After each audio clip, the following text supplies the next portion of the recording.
여러분 안녕하세요. 지금 제주도 날씨는 햇빛이 비치고요. 저쪽에 백록단이 보입니다. 이쪽으로 돌아서면 저쪽에 바다인데 바다도 잔잔하고요. 날씨가 아주 좋습니다. 내일은 비가 오전 내내 내린 날인데요. 지금 밭에는 보시면 이제 활짝 피었습니다. 가운데는 이제 토종보리콩, 이제 양배추들, 저것들은 이제 달래들이고요. 그 다음에 토종모 이런 것들이 같이 자라고 있습니다. 죄송합니다. 자, 오늘은요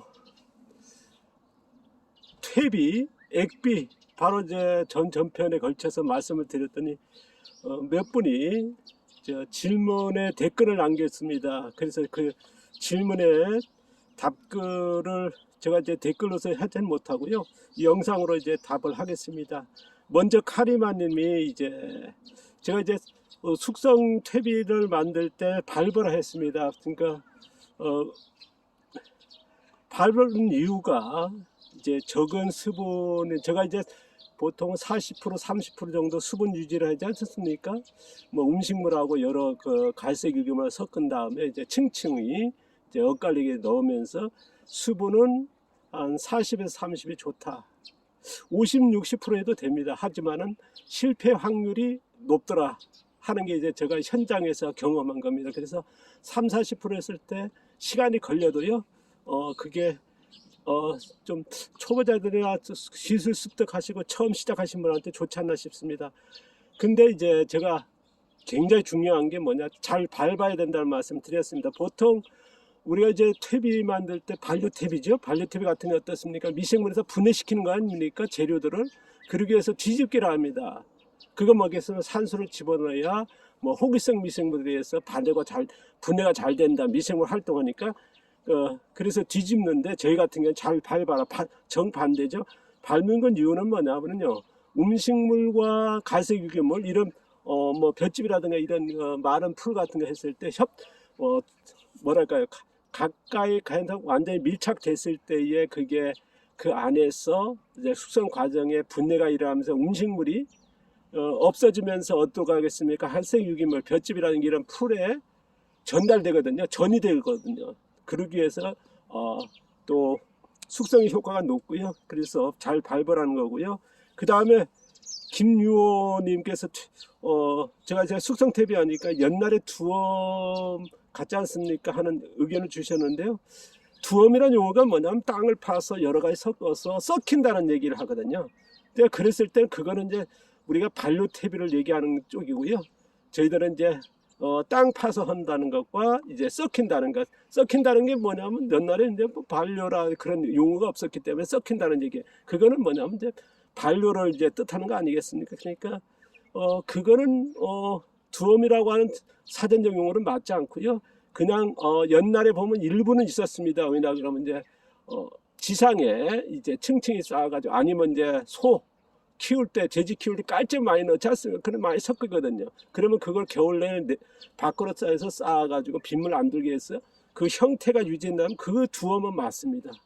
그러니까 이거에 대해서 답변 드리기가 아주 곤란한데요. 그러니까 형태가 여러 형태가 있다 보니까 어쨌든 반려가 아니라는 거, 그러니까 쌓아두는 건 맞다. 그러나 일부의 두엄은 맞을 수 있습니다. 그러나 질문하신 두엄이 어떤 두엄인지 정확히 모르다 보니까 오늘 추가로 말씀드린 거고요. 또 최봉님이 액비, 음식물 액비 만들기 위해서 또 질문 남기셨는데요. 최봉님의 그 질문은 뭐냐면 꿀같이 되는 기간이 얼마나 걸립니까 하는 건데요. 제가 해본데 여름 같은 건 짧습니다. 한 몇 개월이면 되는데요. 겨울 같은 경우는 아주 오래 걸리죠. 몇 개월이 걸리고요. 겨울 같은 경우는 그렇게 나올 확률이 뭐랄까요, 여름 날씨로 이어진다 그러면 하겠지만은 겨울 내내 몇 개월 해가지고는 조금 난이도가 있습니다. 쉽지는 않다. 왜냐 그러면 날씨가 뭐하다 보니까 미생물 활동이 거의 없지 않습니까? 그러니까 미생물 활동 있는 여름은 몇 개월이면 그렇게 이루어진다는 거. 제가 초등학교 유치원들 농가에서 해보면요, 그렇다라는 거. 이거는 제가 한 번 경험해서 한 게 아니라 수많은 교육하고 현장에 돌아다니면서 컨설팅하고 그런 데서 나온 결과물이지 않습니까? 제가 이제 누누이 얘기합니다마는 실증되지 않은 거는 우리가 이제 보통 보면 현장 중계를 많이 하고 있거든요. 실증도 안 해본 것들, 뭐 그리고 심지어 짜집기 하는 것들. 그게 지금 우리 농업의 제일 문제입니다. 정보들이요.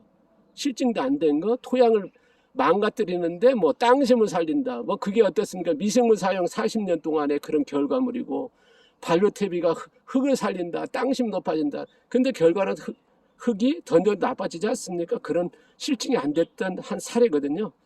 자, 또 하나 질문 드리겠습니다. 어쨌든 최봉님의 액비는 여름 같은 경우는 몇 개월이고요. 겨울은 그렇게 미생물 활동이 우리가 이제 숙성이란 과정도 이제 원원적 미생물에 대한 활동 아니겠습니까? 그러니까 그게 그렇게 오래 걸린다든가 그게 겨울 같은 경우는 여름까지 끌어가야 된다는 거 좀 참고하시면 좋겠고요.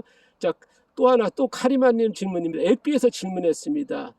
액비 만들 과정을 보시고 이제 옛날에 감 따가지고 이제 놔뒀다가 오래 두면 이제 식초화되는 이것도 하나의 숙성의 식초 과정이거든요. 지금 뭐 식초 만드는 과정이 보면 이제 많은 분들이 어떻습니까?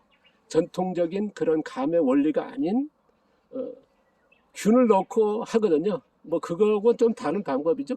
어쨌든 감식초 만드는 감을 이제 거의 떨어진 상태에 됐을 때 이제 항아리에 담아가지고 이제 두지 않습니까? 그러면 이제 식초가 되는 이것도 하나의 제가 이제 액비 만드는 한 장르라 봅니다. 참고하시면 되겠고요. 그리고 연장선상으로 하게 되면 이제 설탕 없는 효소 만들 때 쓸 수 있는 하나의 그런 방법도 됩니다. 기술을 많이 습득하면요, 액비 만들기에 보면 이제 풀 같은 거, 이런 연한 풀 같은 거 이제 보관할 때 우리가 보통 효소 만들 때 어떻습니까? 이런 풀 가지고 할 때 설탕 1대 1.5래 그게 설탕물이거든요. 그게 문제 되다 보니까 지금 뭐 어떻습니까? 지금 효소를 거의 안 만들고 뭐 시장이 거의 무너졌지 않습니까? 기껏해 하는 게 뭐냐입니까? 설탕 대체용으로 이제 음식점 같은데 이제 쓰는 것 뿐이죠. 그러다 보니까 이제 한데요. 어쨌든 식초 만들기에 한 장르라는 거 맞기 많고 더 확장하게 되면 이제 제 같은 경우에 이제 설탕 없이 효소를 만드는 이유가 어떻습니까? 이유가 아니고요. 그 기술이 뭐냐면 바로 여기서 연장 생산된 기술입니다. 어쨌든 거의 비슷하다는 거 말씀드립니다. 제가 이제 댓글에 질문에 직접적인 달지 못한다는 거 이해해 주시고요. 자, 오늘 카리마님, 김유호님, 최봉님의 질문의 댓글에 대해 답을 드렸습니다. 감사합니다. 고맙습니다. 좀 미흡한 거 이해해 주시고요.